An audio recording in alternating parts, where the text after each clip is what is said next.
ցորով վարենիքներ։ Ինչպես գիտենք, փետրվարի 26-ից մինչև մարտի 1-ը ընկած ժամանակահատվածում սլավոնական շատ գեղեցիկ մի տոն է, Մասլինիցա, եւ այդ առիթով էլ որոշեցի այսօր սկսել վարենիքներից։ Եթե ձեզ դուր են գալիս իմ տեսահոլովակները եւ ուզում եք ավելի մանրամասն ծանոթանալ բոլոր բաղադրատոմսերին, խնդրում եմ բաժանորդագրվեք, թողեք ձեր մեկնաբանությունները, ես ուրախ կլինեմ լսել բոլորիդ։ Խմորի պատրաստման համար մեզ հարկավոր է 3 բաժակ ալուր, մեծ բաժակով, այսպիսի 300 գրամ է իմ բաժակը, 3 ճաշի գթալ ձեթ, 1 կամ 2 ձու, ես երկուսն եմ ավելացնելու, և մի բաժակ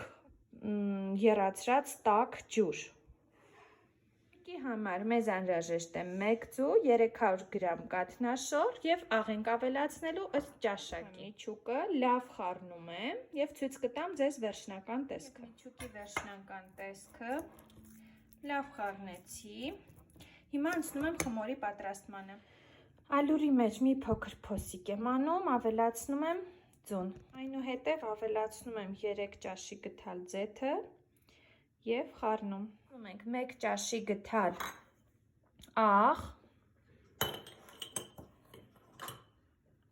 ճաշի գթալից մի փոքր պակաս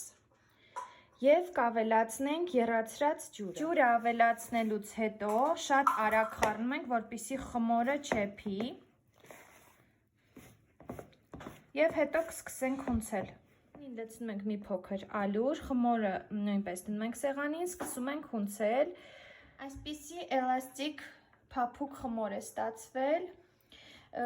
սեղանին չի կպնում ընդհանրապես, շատ հարմար է աշխատել այսպիսի խմորի հետ և հիմա փակում ենք ինչ-որ թասիկով կամ սրբիչով և թողնում ենք, որպեսզի խմորը հանգստանա մի փոքր, կշարունակենք արդեն հանգստանալուց հետո։ Խմորը բաժանել եմ 3 մասի և արդեն հերթով կսկսեմ բացել։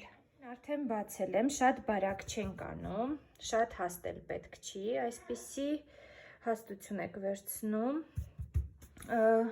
վերցնում եք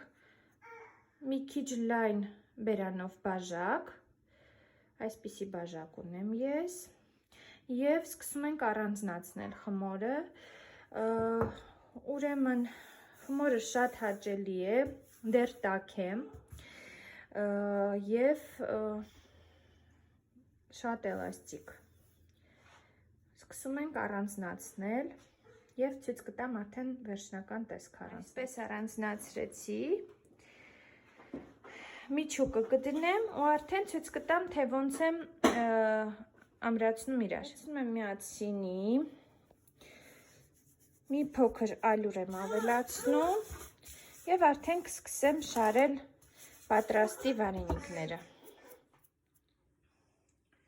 Խմորը վերցնում ենք,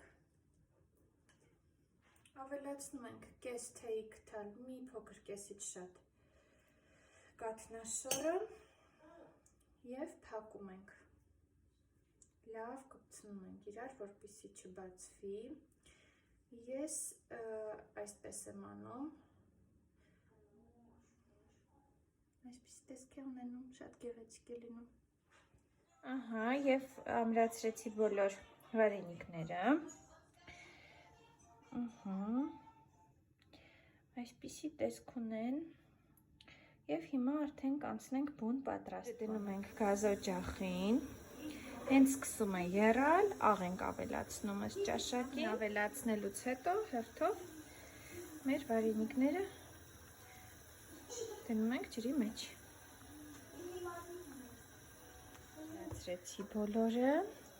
հիմա զգուշ խառնում ենք, որպեսզի չվնասենք։ Ահա, տեսեք, բոլորը վերև են բարձրացել և թողնում ենք եփի։ Արդեն պատրաստ է, ավելացնում ենք մի կտոր կարագ,